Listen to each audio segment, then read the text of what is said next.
Hi everyone, welcome back to my channel. তো আজকে বানাবো হচ্ছে কাটাপোনা মাছের চপ। তো চলো দেখে নিই কীভাবে বানাচ্ছি। তো আমি এখানে কাটাপোনা মাছ এখানে নিয়েছিলাম পেটিগুলো কেন নিয়েছি সেগুলো বলছি। তার আগে হচ্ছে পেটিগুলো আমাকে নুন হলুদ দিয়ে সিদ্ধ করে নিতে হবে। দিয়ে আমি এখানে পেটি নিয়েছি এই কারণ কাটাগুলো ছাড়ানো যায় খুব ইজিলি। তো ওই জন্য আমি এখানে পেটির মাছ নিয়েছি। দিয়ে আমি এখানে কাটাগুলো বার করে নিয়েছি। আর এখানে আছে আমার আলু সেদ্ধ। এরপর আমার এখানে আছে পেঁয়াজ কুচি, ধনেপাতা কুচি, আদা কুচি, রসুন কুচি আর কাঁচা লঙ্কা কুচি। এগুলো সব কুচি করে রাখা আছে, কারণ এগুলো সব ওই মাখবো মাছটার সাথে। প্রথমে আলুটাকে আমরা মেখে নেব। তো চলো তার জন্য দেখা যাক কী কী আমি দিয়ে নিচ্ছি।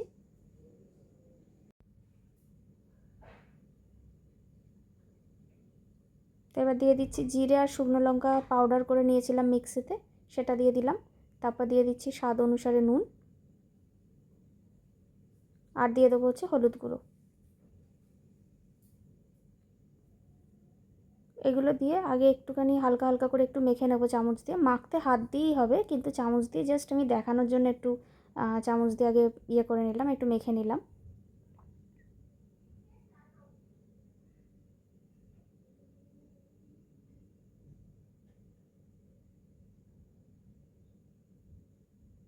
এরপর আমরা তেলটা একটু গরম হতে দিয়েছি।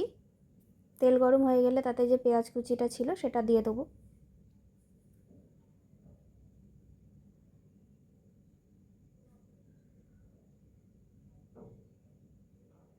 এবার একের পর এক সব পড়বে আর সব ভাজা হবে হালকা হালকা করে। তো আমি আদা কুচি দিয়ে দিলাম।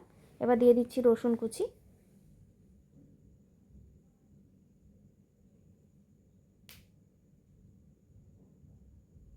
সামান্য একটু হয়ে এলেই তাতে এবার লঙ্কা কুচিও দিয়ে দেবো।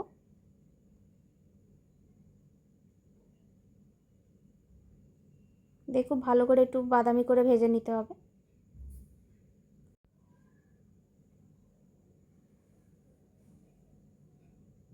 এবার দিয়ে দিলাম আর একটু নুন।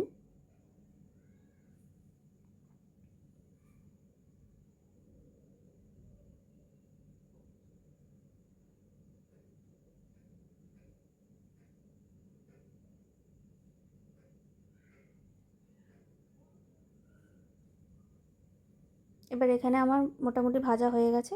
আমি এবার আলু যেটা মেখে রেখেছিলাম 3টে মশলা দিয়ে, আমি সেই আলুটা দিয়ে দিলাম, আলুর পুরটার সাথে এগুলো খুব ভালো করে মিশিয়ে নিতে হবে।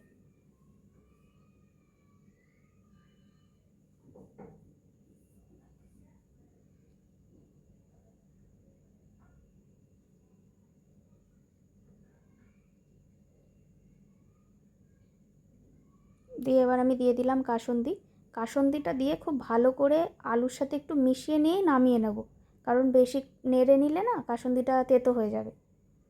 তো ওই জন্যে দিয়েই জাস্ট একটু হালকা সর্তে করেই নামিয়ে নেব। দিয়ে নামিয়ে দেখো আমি ভালো করে আলুর সাথে মাখিয়ে নিচ্ছি। এরপর আমি ওপর থেকে দিয়ে দিলাম ধনেপাতা, আর দিয়ে দেবো হচ্ছে মাছ যেগুলো কাটা ছাড়িয়ে আমি বেছে রেখেছিলাম সেই মাছটা দিয়ে খুব ভালো করে একসাথে হাত দিয়ে মেখে নিতে হবে। কেউ চাইলে চামচ দিয়ে এরম এরম করে, যদি মনে করো খচা খচা থাকবে সেইভাবেও করতে পারো। এরপর আমি একটা ডিম ফাটিয়ে নিয়েছি, তাতে দিয়ে দিয়েছি নুন, কারণ ওই ব্যাটারটা করার জন্য। তো নুনটা দিয়ে আমি ডিমটা গুলে নিলাম। আর চপগুলো দেখো আমি ফিশ ফিঙ্গারের আকারে গড়ে নিয়েছি। এরপর এটাকে আমি ডিমে একবার কোট করে তারপর আবার বিস্কুটের গুঁড়োয় দিয়ে দেবো। বিস্কুটের গুঁড়ো দিয়ে দিলাম।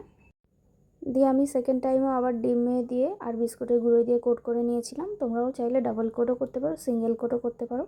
দিয়ে এবার জাস্ট তেলে লাল করে একটু ভেজে নিলেই আমাদের রেডি হয়ে যাবে ফিশ চপ, কিন্তু ফিশ ফিঙ্গারের আকারে।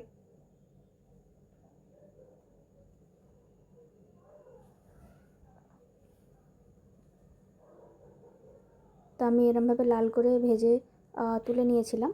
তো তোমরা এরমভাবে চেষ্টা করতে পারো। আর ওপর দিয়ে একটুখানি আমি বিট নুন আর ধনেপাতা ছড়িয়ে দিয়েছিলাম ফর গার্নিশিং।